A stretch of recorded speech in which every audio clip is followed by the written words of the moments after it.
वासुदेव।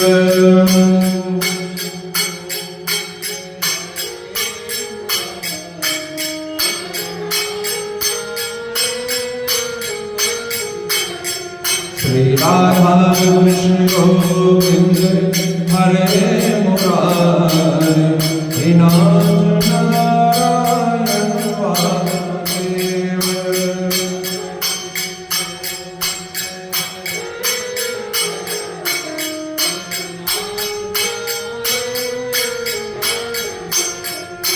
हे नाथ नारायण वासुदेव, हे नाथ नारायण वासुदेव।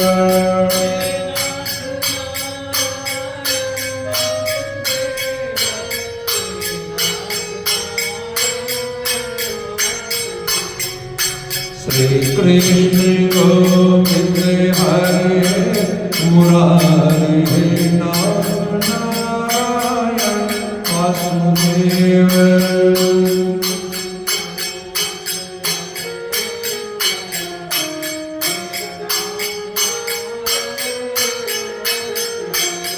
श्री राधा कृष्ण गोविंद हरे मुरारी, हे नाथ नारायण वासुदेव।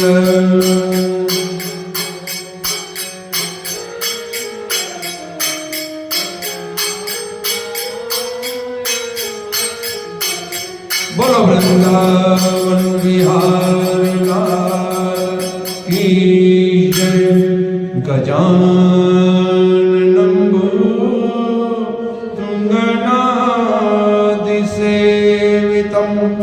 कपिध्वजम्बूफल चारुभक्षणं उमासुतं विनाशकारकं नमामि विघ्नेश्वर पादपङ्कजं। नमामि विघ्नेश्वर पादपङ्कजं। बोलो श्री गणेश जी महाराज की जय। श्री वृंदावन बिहारी लाल की जय। कपिल देव भगवान माँ देवहूति से कह रहे हैं, हे माँ, संसारिक लोग अपने कुल परिवार घर धन के जाल में फंसकर अपनी आयु व्यर्थ में नष्ट कर देते हैं। मनुष्य युवा अवस्था में परिवार के जिन लोगों को खिलाता है कमा कमा कर, वही बुढ़ापे में उसके शत्रु होकर उसे दुख देते हैं। हे मां, मैं आज मनुष्य की उत्पत्ति जन्म से लेकर मरण तक का हाल तुम्हें सुनाता हूं, सुनो। जिस रोज स्त्री को परमेश्वर की कृपा से गर्भ धारण होता है, उसी दिन भोग करने के समय पुरुष का वीर्य स्त्री के रज से मिलकर शरीर में खोलता है।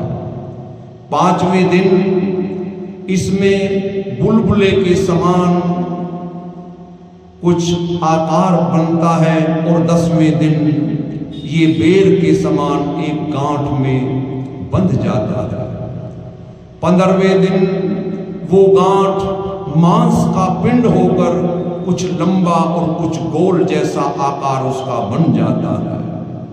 1 महीने में हाथ पैर व सिर के चिन्ह उसमें बनने लगते हैं और दूसरे महीने में उंगलियां और तीसरे महीने में चमड़ा हड्डी और चौथे महीने में शरीर पर रोए आंख कान आदि सब इंद्रियों के आकार बनने लग जाते हैं। 5वें महीने में नारायण जी की कृपा से उसमें जीवात्मा का प्रकाश होकर उसको फिर भूख प्यास लगने लगती है। 6ठे महीने में सर नीचे पांव ऊपर रहने के कारण उस जीव का मन बहुत घबराता है। 7वें महीने में उसको अपने कई पिछले जन्मों की याद आती है और 8वें महीने में 100 जन्म पीछे का हाल याद करके उसे ज्ञान प्राप्त होने से मालूम होता है कि पिछले जन्मों में हमने ऐसे ऐसे कर्म किए और उसी कारण आज उसे दुख और सुख मिल रहा है। और ये बात समझकर वो परमेश्वर का ध्यान करके भगवान से विनती करता है कि हे नारायण, मैंने पिछले जन्म में संसारिक सुख के मोह में फंसे रहने से अपना जीवन व्यर्थ गवाया और जन्म मरण से मुझे अब तक छुट्टी नहीं मिली। संत महात्माओं से सत्संग नहीं किया, इसलिए आज मैं गर्भ में उल्टा लटका हुआ दुख पा रहा हूँ। इस समय हे नारायण मेरे ऊपर कृपा करो और मुझे इस नरक कुंड से बाहर निकालो। अब मैं तन मन से आपका सिमरन करूंगा और आपकी सेवा में रहूंगा, पर ऐसी दया कीजिए हे नारायण, ये ज्ञान मैं कभी ना भूलूं और संसार में ऐसे ऐसे कर्म करूं जिससे कि मैं जन्म मरण से सदैव के लिए छूट जाऊं। जब 9वां या 10वां महीना आता है, वायु के जोर करने से वो बालक गर्भ से बाहर पृथ्वी पर आ जाता है। गर्भ में बाईं ओर कन्या और दाहिनी ओर कोख में पुत्र रहता है। जब पृथ्वी पर वो बालक बाहर आता है तो बहुत रोता है और परमेश्वर की माया से पिछले जन्मों का ज्ञान वो भूलने लग जाता है। वो बालक छोटी अवस्था में भूख प्यास लगने पर रोने के सिवाय कुछ बोल नहीं सकता। बिछोने पर पड़ा पड़ा मलमूत्र करता है। जब तक कोई उसे नहीं उठाता तब तक उसी मलमूत्र में पड़ा रहकर वो कष्ट पाता है।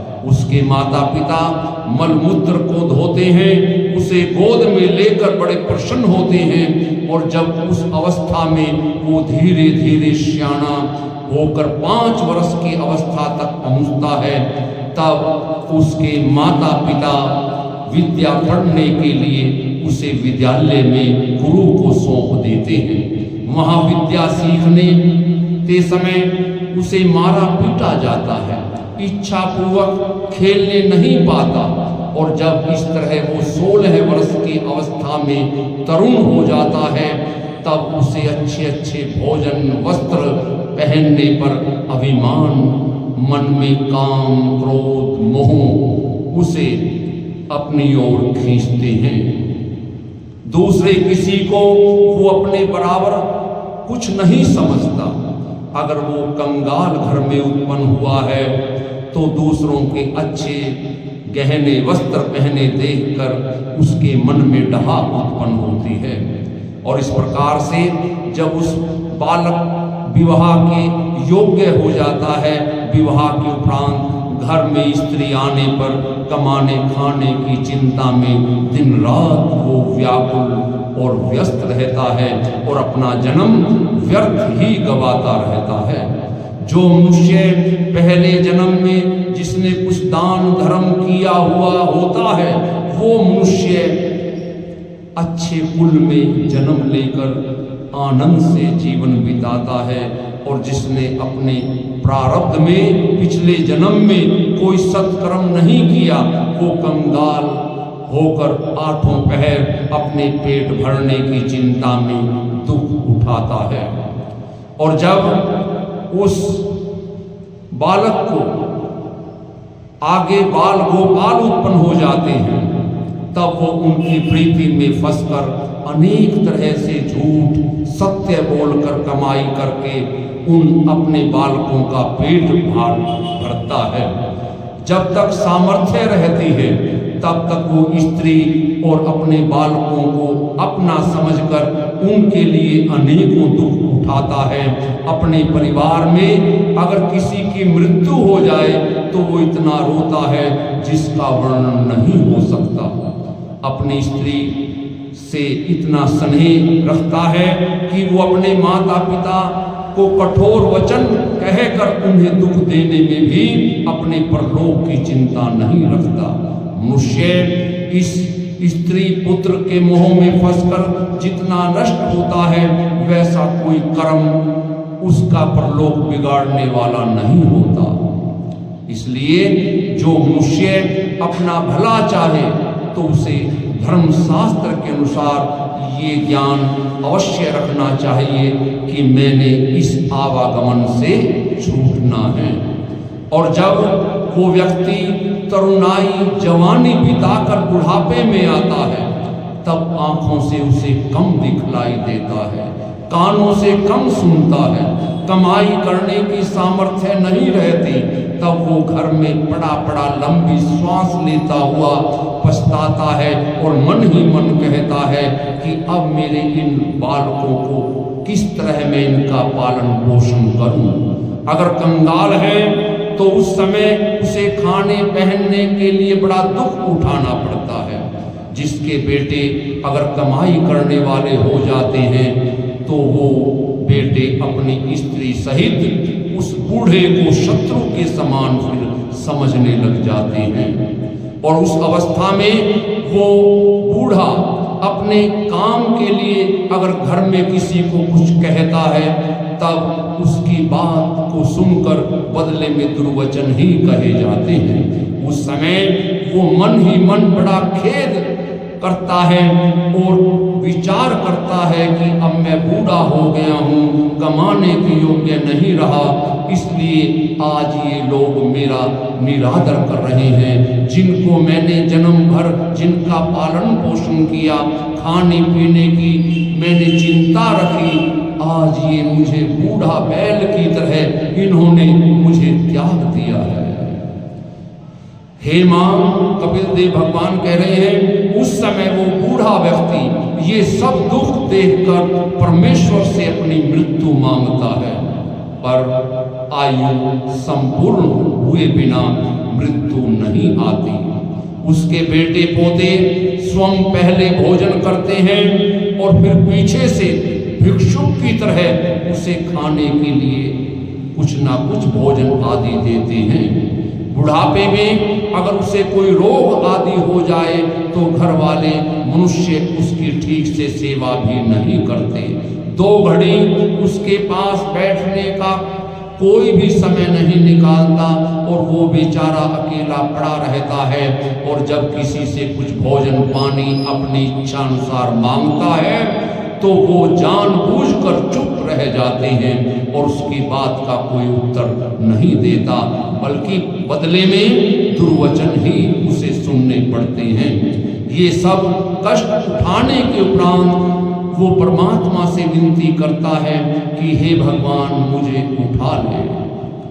और उसके मरने का काल जब निकट पहुंचता है, गले में कफ पित्त बात से उसका गला बंद हो जाता है, शुद्ध श्वास लेने की भी उसमें सामर्थ्य नहीं रहती। उस समय पाप करने वाले से यमदूत कहते हैं, जिसके लिए तूने ये सब पाप बटोरे हैं, उनको अब तू अपनी रक्षा के लिए बुला। जब उसका बोल बंद हो जाता है, जब वो कुछ उत्तर नहीं दे सकता और ना ही किसी को बुला सकता, तब अपनी करनी याद करके अपनी आंखों से सबको देखकर वो रोता है। और यमदूत अपना भयानक रूप दिखाकर उसे धमकाते हैं और तब यमदूतों के डर से उसका मलमूत्र बिस्तर में ही निकल जाता है और उसके सिवाय दूसरे को वो यमदूत घर में दिखलाई नहीं देते। और उस समय परिवार वाले जग को दिखलाने के लिए झूठी प्रीति दिखाकर रोते हैं। इसलिए उसका मन अपने परिवार के सदस्यों को रोता हुआ देखकर और अधिक घबराता है और रोने पीटने के शब्द यमदूत उसे देखकर उसे और भी दुख आता है। इसलिए मनुष्य को चाहिए अभी से अपने कल्याण के लिए नारायण जी के प्रति अपना ध्यान सिमरन करता रहे। इति श्री भागवत सकल कथा विराम। बोलो श्री विष्णु भगवान की जय। शांताकारं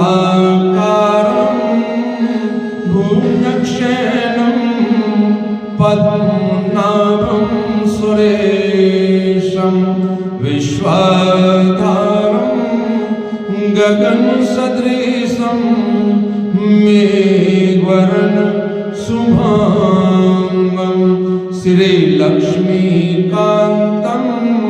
कमलनयनं योगिभिर्ध्यानगम्यं वन्दे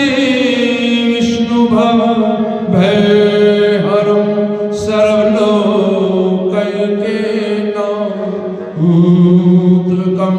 कर्पूरगौरं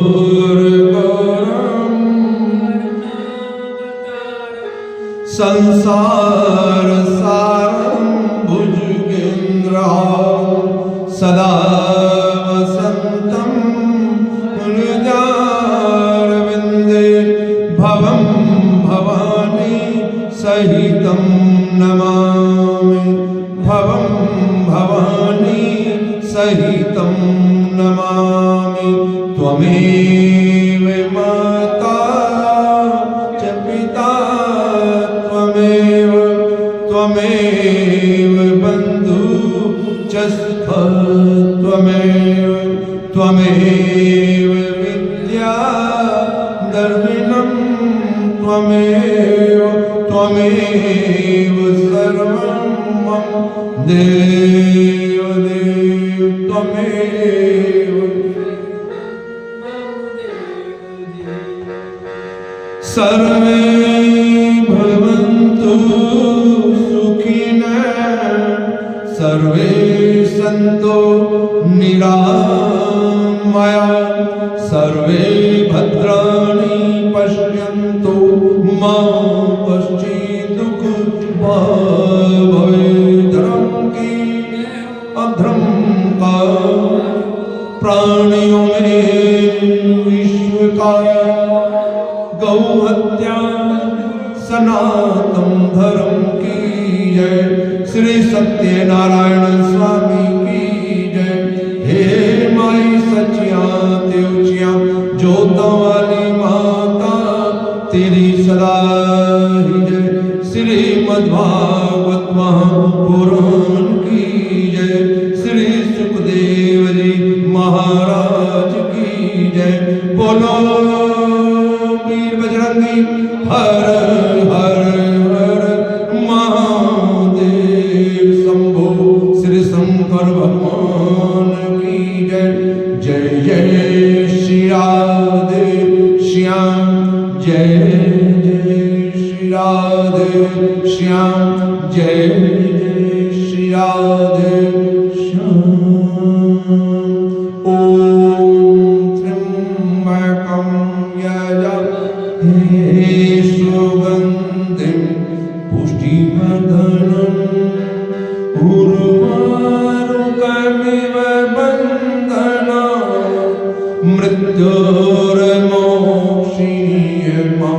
मृत्योर्मोक्षीयमामृतात् ॐ त्र्यंबकं यजामहे सुगन्धिं पुष्टिवर्धनम् उर्वारुकमिव बन्धनात्